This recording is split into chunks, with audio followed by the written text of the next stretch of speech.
I'm here today with a makeup tutorial. It's really the no makeup look, and I'm using basic products that every girl should have in her makeup arsenal. So to begin with, you'll need just a few items. You'll need a concealer, a face powder, a contour color, powder or cream, and your favorite bronzer.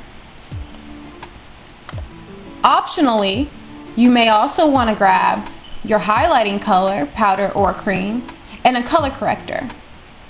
Any other products that I use outside of these are really optional as well, and any of the products that I use will be listed in the description box below. I'm going to begin by priming my eyelids and my under eye area with my e.l.f. Eyelid Primer.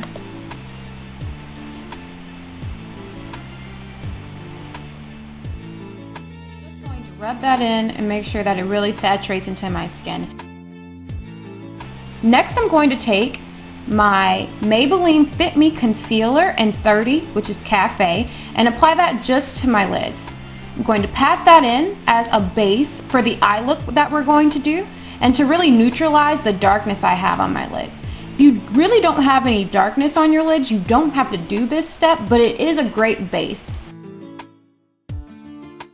I'm going to take my face powder, which is the CoverGirl Queen Collection Face Powder in 405 Light Golden, and I'm just going to apply that all over my lids.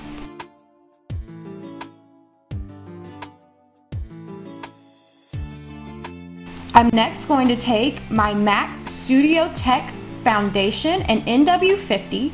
This is the color I use as my contour color. It's about 2 shades darker than my actual complexion color, and I'm just going to apply that in my crease and my outer V.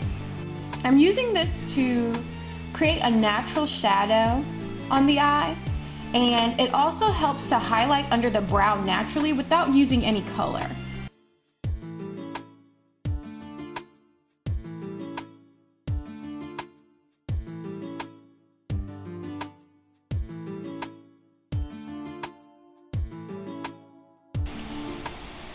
Now I'm going to take my MAC powder blush, this is Blunt, and I'm just applying it to blend those two colors together, the face powder and the contour color.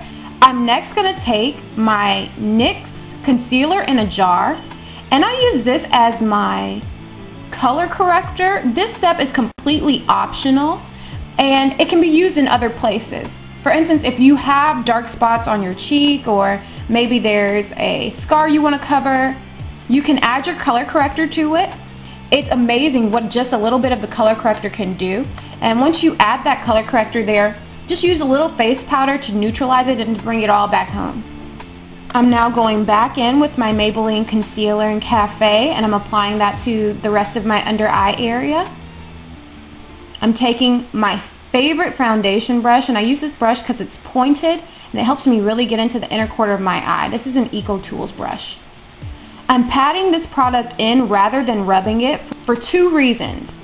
The first being that I often find when I pat, I end up with less product in my brush and more product on my face. The second reason is because I've applied that color corrector and I don't want to move it. I want it to stay where I've placed it. I'm now going to set this concealer under my eye with my face powder, as opposed to using a lighter powder or a Ben Nye powder, a highlighting powder, to keep it very neutral, very much still that no makeup look.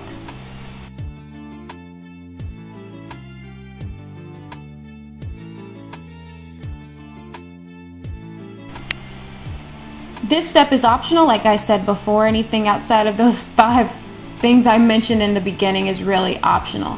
But I'm taking my favorite liner, this is Maybelline's Line Stilleto, and I'm just going to do a winged eye.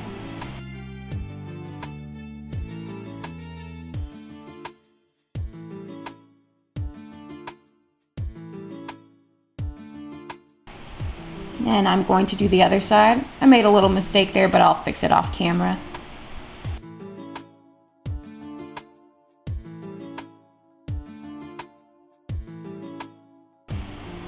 I'm now taking a face brush, just a powder brush for your face, and brushing off any of that excess face powder that I placed under my eye to seal my concealer.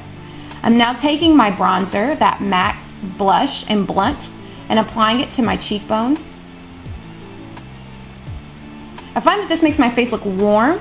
You don't have to apply it here if it doesn't look good on you. You know, always adapt and make these routines work for you. I'm also applying that bronzer to my temples, kind of conceal that forehead of mine.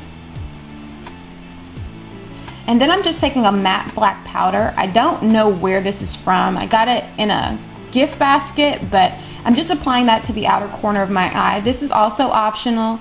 You could also use a pencil here. You could use a brown instead of a black. Now I'm going to come in with my highlighter color. Now this step is completely optional as well. I just really like the way a highlighted tear duct looks. Off camera, I'm going to apply my favorite lashes. These are my Butterfly 601s. And then I'm going to come back on camera and add a little mascara to my bottom lashes. So I hope this look was helpful to you. It was meant to be something that every girl should be able to adapt to her makeup bag, you know, with products that she's already comfortable with and already trusts. I hope it was helpful to you. If you are looking for a good corrective color or a good concealer, I hope you try out these products. I really trust them. And I really hope that you get a lot of wear out of this look. So, here's the finished look. Thanks for watching. Don't forget to comment, rate, and subscribe.